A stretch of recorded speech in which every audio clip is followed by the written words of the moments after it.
Please welcome Congresswoman MicheleBachmann from Minnesota.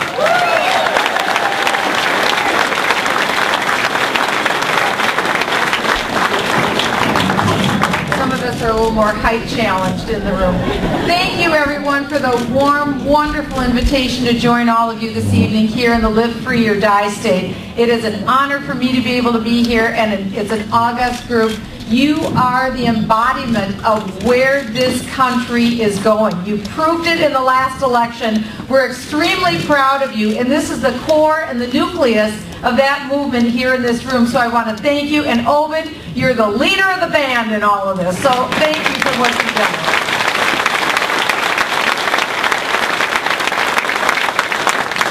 Before the last election, when all of us were working so hard to change the composition, not only here in the Granite State, but also in the House of Representatives in Washington and into the Senate of the United States, it looked like we had a really good shot to take the House and maybe even take the Senate. And I got to thinking, and I sat down with my pen and paper, because I wanted to write down, what would we do if we actually were able to get the gavels? What would we do? And so I hope you'll indulge me, because I want to read to you what I wrote down about what we could do. Imagine a stable economic and political environment where a job creator could go to bed at night assured that the rules of the game their business runs by will remain the same in the foreseeable future. Imagine if the federal government announced the following tomorrow: a 25% cut in federal government discretionary spending. That was about the amount that President Obama increased spending by in just his first few months in office. Then we canceled the outstanding stimulus that works so well, you know. You cancel the outstanding stimulus funds and you return the repaid TARP funds to the United States Treasury. Then we would reinstate the 1994 Welfare Reform Act with a lifetime cap of 5 years. If you may not know, that was one of the first things Speaker Pelosi did. She got rid of what worked so well to reform welfare. She got rid of that act. We need to put that back into place. A balanced budget proposed and passed this year with no tax increases. And a commitment to no increased spending beyond population growth plus inflation. Then imagine the federal government would send a letter to every state and local government announcing it will not now or not ever bail out any underfunded public employee pension plan or health care plan. The federal government would then announce the same to private businesses, both unionized and non-unionized. In other words, Uncle Sam would officially declare himself out of the financial backstop business. That would include telling Wall Street investors that they've seen the last of federal bailouts. Get used to it. The dice that Wall Street rolls would be theirs to deal with it, so price your risk accordingly. Next, Uncle Sam would declare he's getting out of running and owning private businesses. Start with Freddie and Fannie.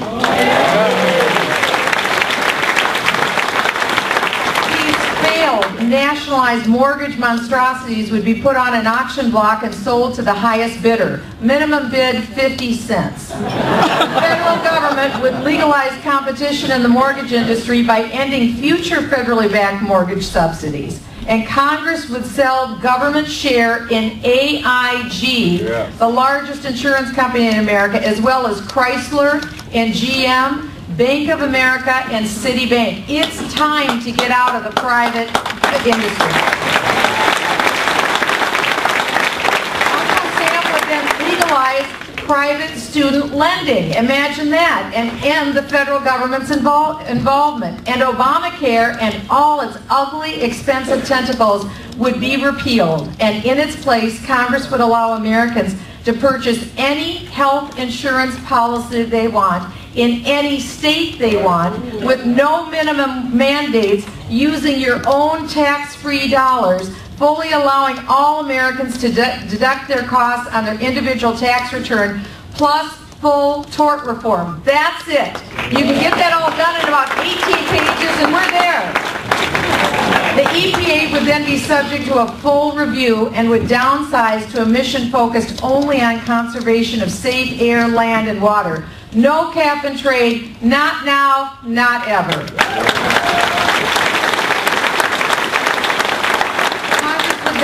industrialize American energy production in natural gas, clean coal, nuclear, hydro, petroleum, wind, solar. Heck, hamsters running on a cage. What do we care? All of it. All with public safety requirements and all without federal subsidy. Right. With spending reduced and Uncle Sam getting out of owning and controlling private industry, then Congress would create a pro-growth economy by cutting the business tax rate down from the highest in the world at 34% down to 9%, or about the lowest in the industrialized world. Zero out capital gains, zero out the death tax, and zero out alternative minimum tax, and increase Section 179 expensing to 100% in the year of purchase. All marginal personal income tax rates would be no higher than 20%. In fact, we could simplify this even a little further. We could take the federal tax code, and I'm a United States federal tax attorney, all 3.8 million words. We could scrap that thing altogether as far as I'm concerned and adopt a national consumption tax. Some call it a fair tax, and as far as I'm concerned, a fair tax or a flat tax, let's get rid of what we've got and start over.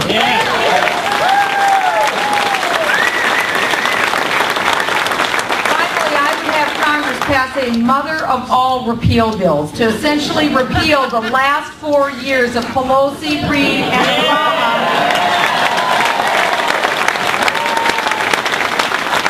That would be a pleasure. Their job-killing agenda, and just like the Democrats saved their big spending, big government pet projects for full funding in the failed $1 trillion stimulus program, so true should pro-growth Republicans pass a massive repeal bill that does away with government rules and regulations that kill American job growth. And in my opinion, that should take committed constitutional conservatives about a long weekend to get it done. Yeah. If we're really drink your energy drink and away we go. Here's the upside. Imagine certainty. Imagine downsizing government. Imagine assurance of future limited government, and imagine government no longer owning private businesses. Imagine legalizing new business opportunities. Imagine competitive tax rates. Imagine the freedom to succeed. We can do this. It really isn't that hard for your uncle to put his house in order. And this dream can be our reality in less than 2 years if we win the triple crown of the House, the Senate, and the White House. I know it can happen. And speaking of a better life, I fought with everything that was in me in Congress against Obamacare. I called for it, and tens of thousands of patriots, some of you in this room, answered the call. You responded by coming down to Washington, D.C. to fight against socialized medicine. And I want you to know, I am committed to not resting until Obamacare is finally repealed. And it will happen. It will happen. Don't give up hope. And here's why I know it will happen. Because it's American ingenuity that has given us the greatest nation on earth. Just let me end with this one story. Polio. Polio was a killer. It not only devastated children and adults, it devastated our economy. But a private charity, March of Dimes, working together with other organizations, were able to bring about the immunization by Jonas Salk. It changed the course of history. America has done that all throughout history, and we can do that again, whether it's energy, whether it's health care, you name the subject, we're capable. We just get our house in order. Thank you, Tim. Congresswoman, if the votes were not in place as president to repeal Obamacare fully, what steps could you take that would be most effective in rolling it back to the fullest extent possible until the votes were there to fully repeal it? Right now, what we should be doing is fully defunding Obamacare. If we can't repeal it, we shouldn't give one dime to put this Frankenstein into place. That's something that the House of Representatives can do. Because remember, President Obama doesn't have access, Harry Reid doesn't have access to one dime of your money unless and until the House of Representatives authorizes that money. Yeah. If you have conservatives in charge of the House of Representatives, why in the world would we give even one dime to inflate this monster. That's where we have power. That's where we need to stand. That's the line in the sand that we have to draw right now to defund Obamacare. Got that, Charlie?